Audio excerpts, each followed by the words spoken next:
Hello po mga kababayan, kamusta po kayong lahat? And once again, welcome back to another episode of Simply Talkies Vlog. Ang pag-usapan natin mga kababayan ay itong ating mga otoridad. No, nandiyan po ang NBI, PNP, yung PAOK, at itong ating DOJ. O, di ba? Sakop lahat ito. Mga ano ba yan? Police? Tama ba? No? Justices, no? Kasi mukhang ako litong-lito na to sa mga to, lalo na sa kapulisan. At ito namang DOJ, mukhang ako naguguluhan din, litong-lito na rin sa kanila kung ano pa nga pinagsasabi nila regarding the ICC and Interpol. Mukhang yung isa dito, mukhang iba sa sinasabi ni DOJ Secretary Rimulya. Malamang ito siguro hindi ka ba nilagay dyan ni Duterte? Or meron ka lang paglilinaw o ginugulo mo lang ang aming kaisipan? Ayan, litong-lito po ako, mamaya babasahin ko sa inyo ano yung take nyo dito. Yun yung hihuhuli natin. At ito ang inyong favorite na former press secretary, si Talakitok, meron na naman pong sinabi. Pero bago po tayo magpatuloy, tayo po'y magbibigay pugay at pasalamat sa lahat ng ating channel members, followers, subscribers, nag-like at nagsishare ng ating mga video, sa mga nagbi-video replay, sa mga nagsishare ng kanilang blessings, at yung mga nakakasama po natin ng mga regular diyan po sa ating live chat ng ating video premiere at ng ating live stream. So, maraming salamat po sa inyo and may God bless you all. So, unahin muna natin ito, no? Ano lang ang sabi dito ng MBI, ito luma na to no, matagal na, pero napaisip-isip ako mga kababayan. Kasi binoboljack nga natin tong mga otoridad na to, yung DILG, DOJ, ang MBI yata parte ng DOJ to. Correct me if I'm wrong Ano ang sabi nila dito sa Philstar Global? NBI launches manhunt to locate Alice Gu. Eto na naman po tayo. Si Alice Gu naman na ang tinira nila. Nakakatawa na lang po mga kababayan, Kasi po iba na naman ang gusto nilang huntingin. Bakit hindi nyo huntingin muna si Kibuloy at si Bantag? Di ba? Doon tayo sa latest kasi mas sikat yung latest Wala na si Bantag, wala na yun. Hindi natin alam kung nasaan. Bakit? Kung di nyo pala alam kung nasaan si Bantag at Kibuloy, mano pang si Alice Gu? Di ba? May mga intelligent fans naman kayo. Di ba? Bakit hindi magamit ng tama? Inuuna nyo pang malocate si mapuntirya si Alice Gu. Si Bantag nga bokya kayo. Si Kibuloy, bokya din kayo. Tapos punta kayo sa Bago kasi masikat. Mas litis. Di ba? Bakit si Alice Gu lang? Bakit si Alice Gu lang ang imamanhunt nyo? Dito ang tuwa si Bantag. Ako wala din. Sige, free ako. Hindi nila niya alam. Baka kasama ko po si Alice Gu. Nandiyan nagtatanim sa kanyang farm. Meron po siyang farm dito. Yan po yung dinesignate sa kanya ni appointed son of Baal. Tawanan ko na lang mga kababayan kayo. Di ba? Parang naglolokohan na lang tayo dito NBI launches manhunt to locate Alice Gu. Si Alice Gu pa talagang inuuna nyo. Wala rin. Hindi nyo nga malokit yung dalawa, si Bantag sa si Kibuloy, si Alice Gu pa. Ano ang rason? Di ba? Ayoko nang basahin yung nilalaman mga kababayan kasi nakakaasar lang. Puro lang kayo pamidya-midya, wala naman kayo action. Di ba? Next. Next article sa PNP. Ito sabi ko sa inyo, mga otoridad dito PNP handang tumulong sa pag-aresto kay Michael Yang. Ayan na naman. Michael Yang naman.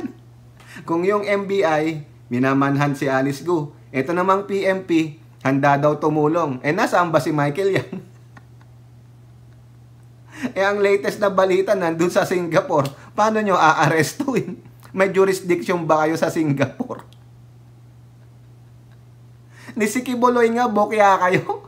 Si Michael Yang pa, nawala sa bansa. Yan po sabi ng ng lower house Napag-alaman nila si Michael Yang nasa Singapore daw po yata. O pupunta kayo ng Singapore, kayong PMP. Nako, papogi naman kayo. Unahin nyo muna si Bantag at Kibuloy at Alice Go. Bakit kayo napunta kay Michael Yang? Ay, tinan nyo, nakukuha nyo yung pinupunto ko. MBI, si Alice Go daw. Hindi nyo malokit yung dalawa Ito namang PMP, si Michael Yang. Hindi nyo nga ma-aresto yung tatlo. Patawa naman tong mga to. Nasaan ba si Michael Yang? Ha? Nasaan siya?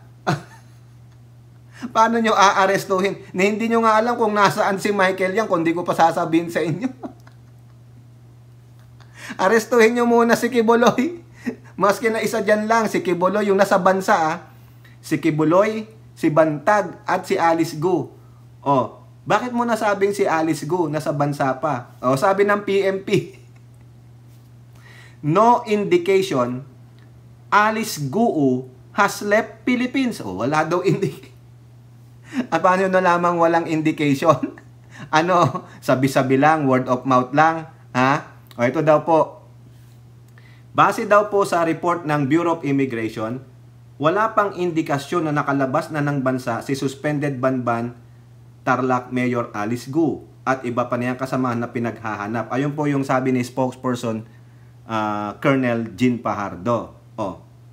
Malay nyo, itinakas.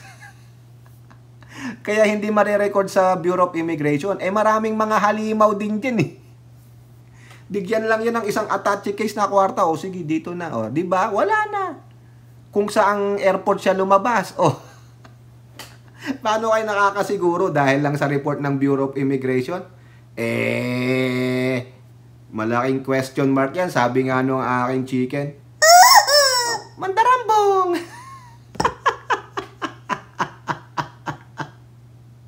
Grabe naman kayo. Antibay ninyo. Ganon-ganon lang. Dahil sinabi ng Bureau of Immigration, yun na yung inyong intelligence. Walang mangyayari kung ganyan, mga kababayan. Wala. Hindi nyo nga mahuli-huli.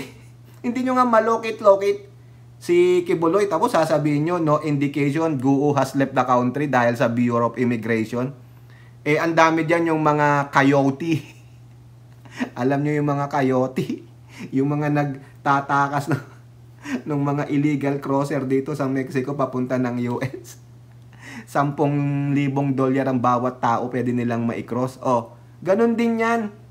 Malay nyo, meron tiwali dyan na immigration officer kung saan mang airport siya o port siya lalabas. Wala na, hindi na i-record dyan. Ganito lang yan, pera-pera lang yan, mga kababayan. Kayo naman, huwag tayong magpapaniwala, bigla-bigla sa mga to, mga inutil nga Hindi nga nila maipatupad yung warrant of arrest nila, search warrant kay Kibuloy. Tapos, sasabihin nyo, tutulong kayo sa sa pagdakip kay Michael Yang. Sasabihin nyo, sabi ng Bureau of Immigration, nasa bansa pa rin si Alice Gu. Bakit hindi kayo ang gumawa ng sarili nyong research, investigasyon? Hindi reliable ang Bureau of Immigration. Natatawa na lang ako sa inyo. Kung akala nyo madideflect nyo yung issue, Ang issue dito, si Bantag, si Kibuloy, si Alice Gu, tupalo na yan. Ulihin nyo muna si Kibuloy. Baka nga sinasabi ko sa inyo, yung mga yan, baka nasa Airbnb, nasa mansion ni Kibuloy, nakatuloy. Nagmo-motel 6 sila doon. Yung motel 6, yung murang motel. Di ba? Libre pa breakfast. May swimming pool pa. Hanggang alas 10 ng gabi, open ang swimming pool. Di ba? Yung mga Mumurahin lang ng mga immediate stay na hotel, saka motels. Meron nga dito, merong hotel dito o motel na pwedeng buwanan kang tumira eh. Pwede! Mga kababayan! Oo, pwede yun. Yung every month, hindi ka naman naka-apartment pero naka-motel ka lang. Every 30 days, renew ka lang hanggat may pambayad. Baka ganun din yung kay Kibuloy sa dami ng property niya, di ba? Wala naman kayo eh. Tinutuya ko na lang kayo ha. Kaya nga kayo iniinsulto ng KOJC, di ba? Dinoble yung reward nila na kung sino daw ang gustong mag-exterminate kay Kibuloy, ipaalam nyo sa kanila at bibigyan kayo ng 20 million pesos. Anong gagawin nyo doon sa mag-exterminate kay Kibuloy? Bahala na kami. Sino? Di mga kapulisan yun, tingnan nyo, Hindi ba kayo nahihiya niyan? DILG, Abalos at DOJ Secretary Rimulya. Di ba? Nagmumukha kayong mga tanga at inutil dahil wala kayong magawa. Takot na takot kayong i-implement ang warrant of arrest. Di ba? Wala. Talaga walang mangyayari sa bansa kasi yung mga nagpapatupad ng batas, wala. Mga baklita. Okay? Ito naman. Pasok tayo kay Roque. No? Di ba naalala nyo, sabit-sabit na nga si Roque. Para po siyang etat, nasabit-sabit na. Ano ang sabi ng PAOK, yung Philippine Anti-Organized Crime Commission? To include Harry Roque in investigation. Gawa nga nung yung mga nakitang mga dokumento doon po sa Porac, Pampanga at yung bahay na tinirhan ng 2 puganteng wanted criminal sa China doon sa bahay niya sa Tuba, Benguet. Sabi po dito ng PAOK, with this development, we will include former spokesperson Harry Roque in our investigation. Actually, hindi lang si Harry Roque, pati asawa niya na po, yung asawa ni Harry Roque, no, si Myla Roque, iimbestigahan na rin po. Ang Marites ko mukhang hiniwalayan na daw, di umano, si Harry Roque ng kanyang asawa. Kasi dawit-dawit na Tapos, meron pang di umanong boylet. O di ba? Siguro napuno na yung salop, hindi na makayanan, ayun pa, yung latest salbo, yung kaso, ayun, patay. Iimbestigahan pati siya. Nananahimik yung asawang babae dahil sa kadaldalan ni Roque, dahil sa kanyang kapritsyo, at dahil sa kasama na hindi masinop yung kanyang boylet, di umano, yari na. Kaya siguro, yung kanyang asawa, sabi niya, enough is enough, I cannot take this anymore. Okay? Ayan. Ngayon, ito po yung latest, no, sa balita ng ABS-CBN diyan kay Roque. Ang sabi ni Roque welcomes PAOK's probe on Benguet property. Wini-welcome niya daw po, lalabanan niya. Maganda po yan. So, sabi niya dito, kinagagalak ko yan kasi dapat naman malaman ng taong bayan kung anong katotohanan at hindi lang puro paratang dahil sa politika. Sa katunayan, kahapon ako po ay nasa Baguio, nakipagtulungan po tayo sa kapulisan para ma-search dito sa bahay kung saan nahuli di umano ang pugante at wala naman po silang nahanap na kontrabando bagamat meron silang 4 na tablet at 2 computer mo nakita dito sa bahay. Isinantabi po yan hanggang sila'y makakuha ng cyber warrant at nakuha naman sila kagabi at tinon-over po yung 4 na tablet at 2 monitor. O yan. Bla bla bla. Ayan, sabi niya dito, mali po kasi may separate ang personalidad ang korporasyon. Kasi sinasabi niya yung bahay daw ay pag-aari ng corporation.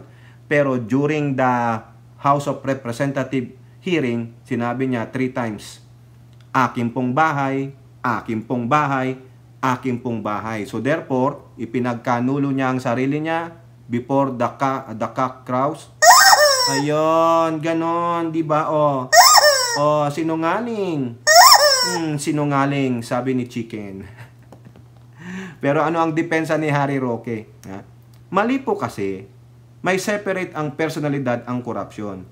Iba po yun sa personalidad ng mga stockholders at itong korporasyon na po to, sang-ayon po sa isa lang ang share ko, 1 share qualifying share. Ay nako Roque, wag ka na magsinungaling, huling-huli ka naman doon, no? Na sinabi mo talaga, aking pong bahay, aking pong bahay, aking pong bahay.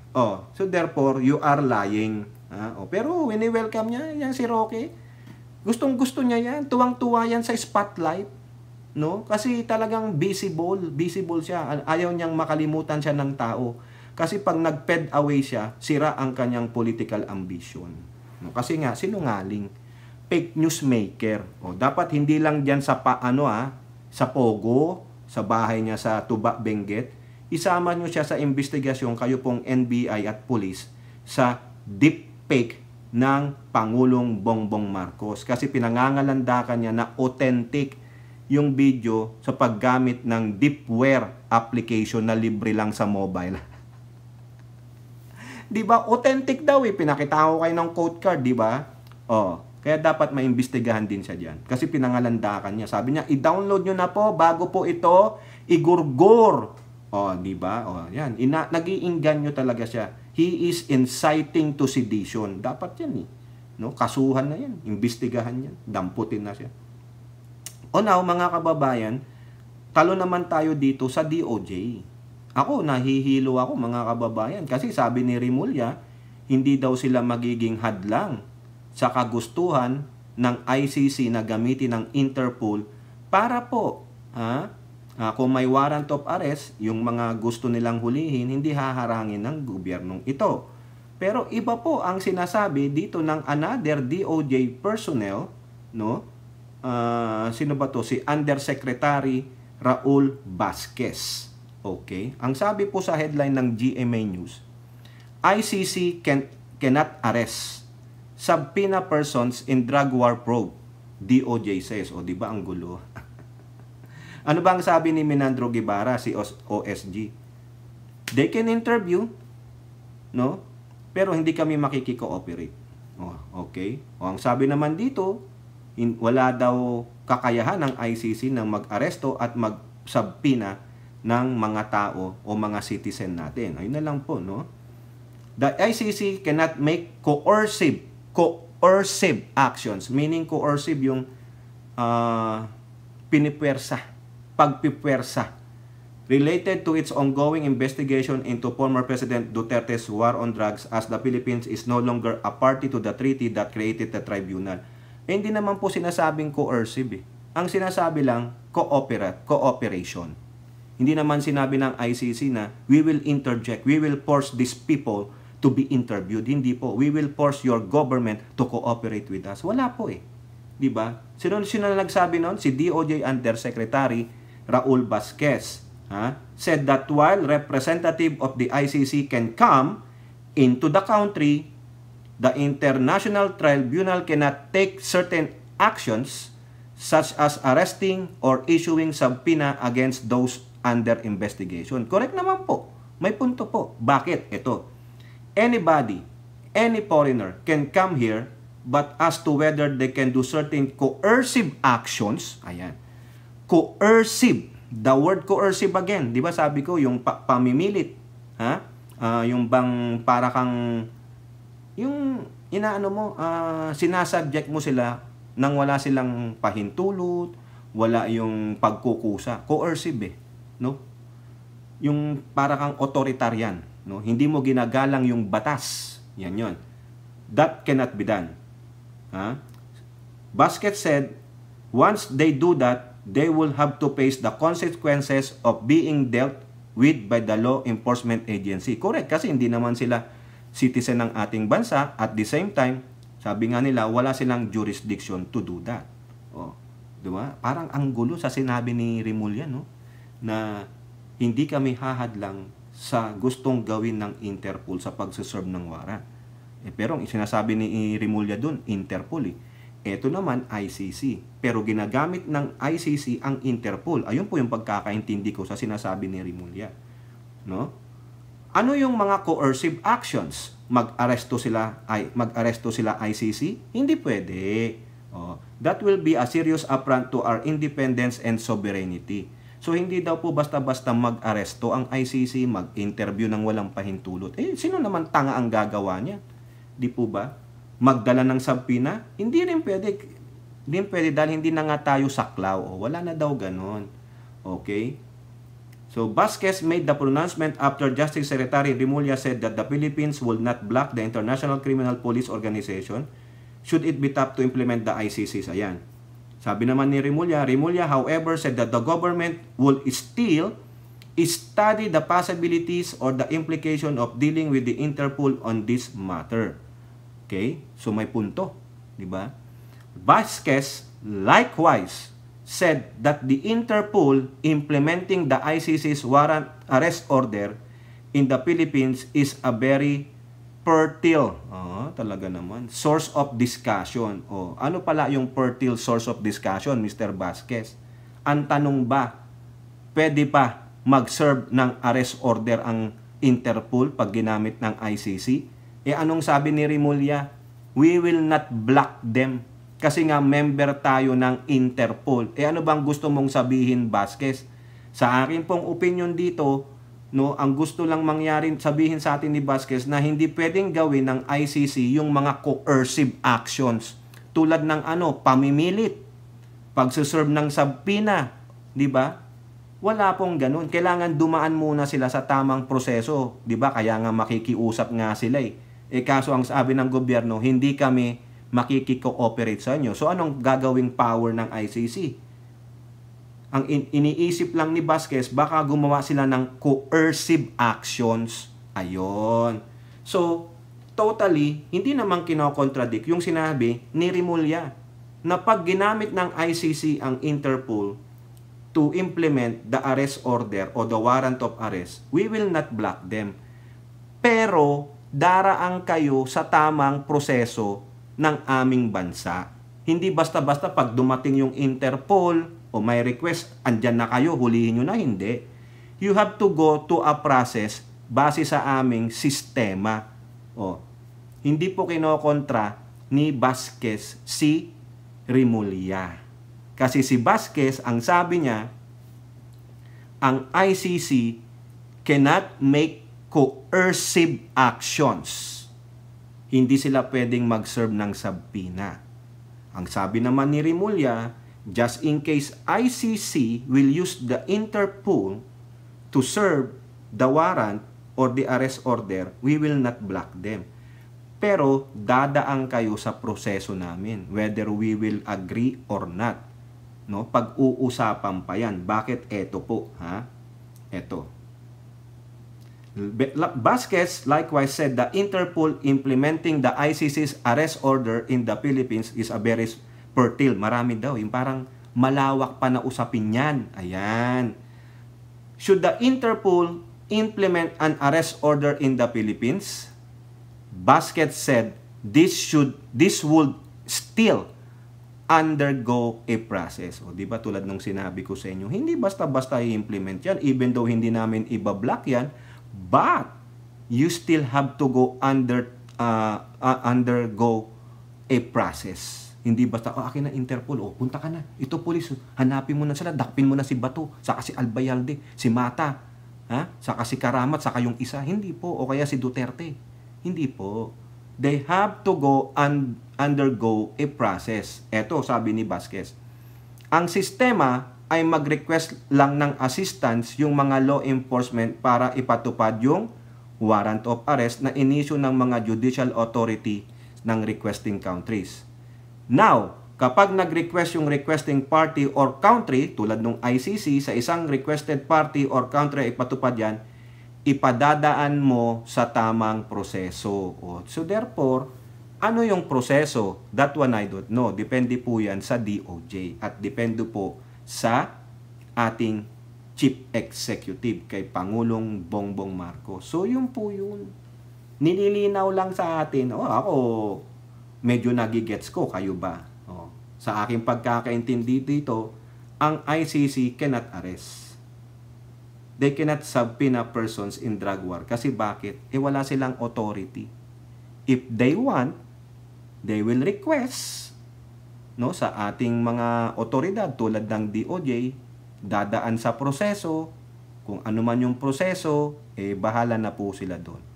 It should be also with the concurrent siguro yan ng ating Chief Executive na si Pangulong Bongbong Marcos. Ano na ang sabi ng Pangulong Bongbong Marcos? Naninindigan. Hindi kami makikipagtulungan sa inyo. Now, ang sabi ni Vasquez, Sa ICC yun ha. Kung ang ICC ay gagamit ng Interpol to implement the warrant of arrest, they will still undergo a process. Lahat daraan sa ating proseso para po hindi masaklawan ang ating sovereignty. Kasi so far, wala ng jurisdiction ng ICC sa atin. Pero, tayo po ay member pa rin ng Interpol. O di ba? Hindi ko na po babasahin dito yung iba kasi ito ay tungkol na sa mga pinagsasabi ni Bato. Na topic na natin to. Okay, so yun lang, no? Itong DOJ Undersecretary Raul Vasquez, pinapaliwanag niya lang po maigi. I think he's not contradicting what his boss, si DOJ Secretary, kung ano man yung sinabi niya that we will not block them. Pero daraan sila sa proseso. Kung sakali mang gamitin ng ICC ang Interpol para i-implement ang arrest warrant or whatever the ICC wants to do through Interpol. Okay? Daraan at daraan sila sa proseso ng ating batas. Okay? O kayo po, ano pong inyong masasabi? Comment down below and don't forget to like and share. Hope to see you on our next videos. Bye-bye. God bless.